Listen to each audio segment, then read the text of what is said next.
American 65, can't tell runway 4 left short and line up and wait. American 65, 4 left short, line up and wait.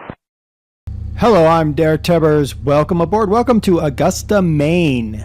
Beautiful, snowy Augusta, Maine. Welcome aboard our Cessna 336 Skymaster, the unique looking aircraft. Twin engine, push-pull configuration. It's very, very interesting. I've seen a few of these. No virtual cockpit, which is sad panda days. But we have this, which, okay, we need to go to the other cockpit. There. Because then, okay, good. Then I don't actually accidentally look around. So, oil pressure low. Let's turn on our nav, our strobe. Good, we're good to go. We got flaps. Yes, we do. Very cool. Opening should just be a door somewhere. Maybe. There it is. Look at that. Nice. Nice door open. Door closed now. Bye, door. Cool. All right. Let's run up our two Continental IO 360C air-cooled flat six pistons. They produce 210 horsepower each. This aircraft, wow, she's moving. She's booking. How fast is... Wow. She books. Let's get, there we go. Yeah, we're already at 120. Let's pull this aircraft down. Slow down there, baby. Slow down. All right, we have it in starburst configuration. Starburst colors, aren't those pretty?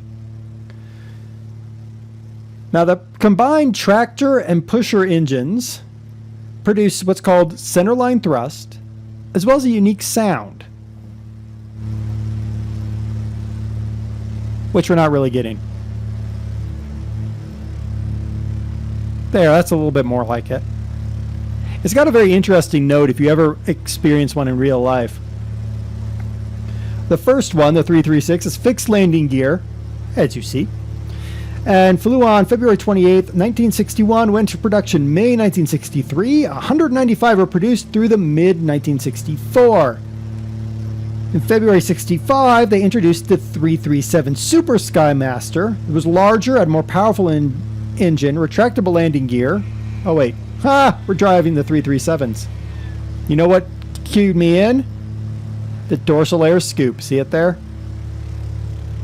Yeah. That I was like, wait a minute, this thing can retract. It's little things, you know.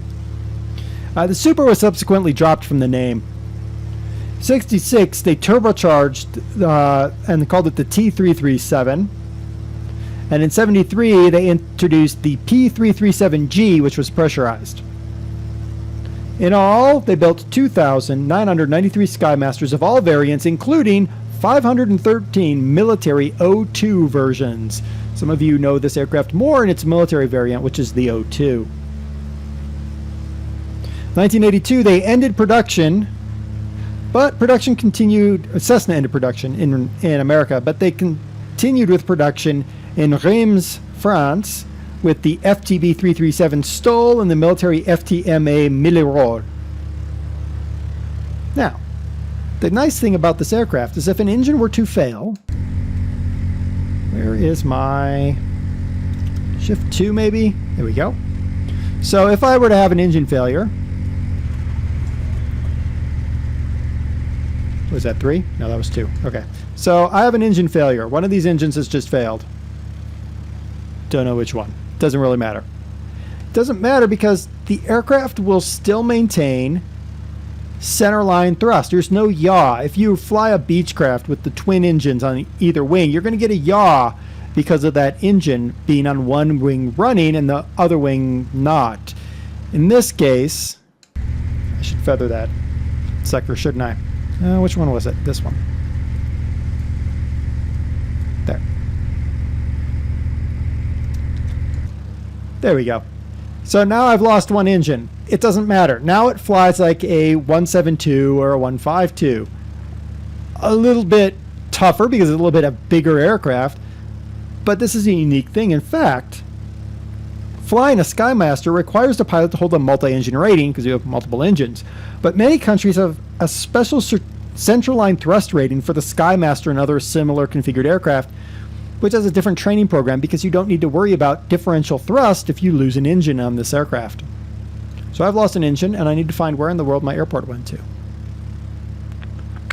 Airport, where are you? Is it underneath me? Am I orbiting it? Okay, where is it? Oh, it's kind of that way. All right. Swing around. Where is... There it is. Okay. Found the airport. Now, ground handling, however, requires certain attention and procedure. The rear engine will overheat and can quit while taxiing during very hot days. You don't get as much airflow running through that engine because obviously it's behind the cockpit. And it's going to pick up some of the exhaust, the warm exhaust coming off of the front engine. Not the best thing. So there's actually special procedures. The FAA had issue with several pilots taxiing with the rear engine off and then trying to take off on that single engine on a hot day, and the aircraft didn't respond as expected. So there are special procedures put in place for that. Crew of 1, passengers of 5. 199 miles an hour is the top speed. That is 320 kilometers an hour. That is at sea level. Oh wow, that's a really short runway. I expected it to be much longer. This might be a really bad thing. Yeah, it's a really bad thing. Yay! Wow. That's a tree. It's a tree. Whee! Well, that's a tree. Yay! We survived. Range is 965 miles. That is 1,553 kilometers. We're going to try now to land properly at our airport. Where is our airport now? Oh, good grief. How do I lose an airport, people? Oh, it's right there.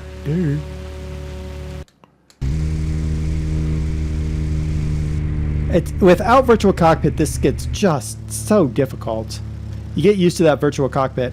That was the one thing I wish this plane had, was a virtual cockpit. As soon as I got in and I saw no virtual cockpit, I was like, aww. Sad panda days. But it's a cool aircraft nonetheless. I thought I'd show it to you guys even without the virtual cockpit, because you could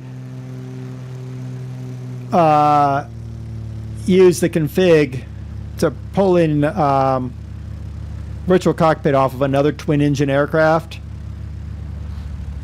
and probably get a general effect. Then again, maybe the author of this airplane will see this and go, you know what I really need to do is build a virtual cockpit for it. Alright, let's see if we can actually land this time. Since we're not going at an obscene speed, just a moderately obscene speed. And oh, look at that, a nice slow vertical speed. There. Ah, we made it. Yay us, we made it.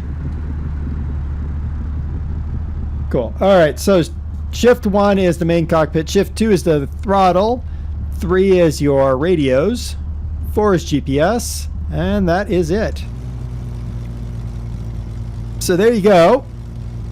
Now, when you download this aircraft, if you download this aircraft, you get not just the 336, 337, this is technically a 337, as we discovered. I hate that noise. You don't just get the 337, but you also get the O2. It's 2 separate aircraft. There's a bunch of aircraft you get with this. No virtual cockpits. That is sad. But if you're looking for a Cessna like this, here you go. Here's one for you. Link in the description as always. I've been DerTebbers. It's been your Flight Simulator X Plane Spotlight, the Cessna 337 Skymaster. Till next time, happy flying, everybody. Good evening, ATO 101 Heavy. ATO 101 Heavy, good afternoon. Wind 090848, clear to land. On behalf of the flight crew, thank you for flying with us and have a pleasant stay.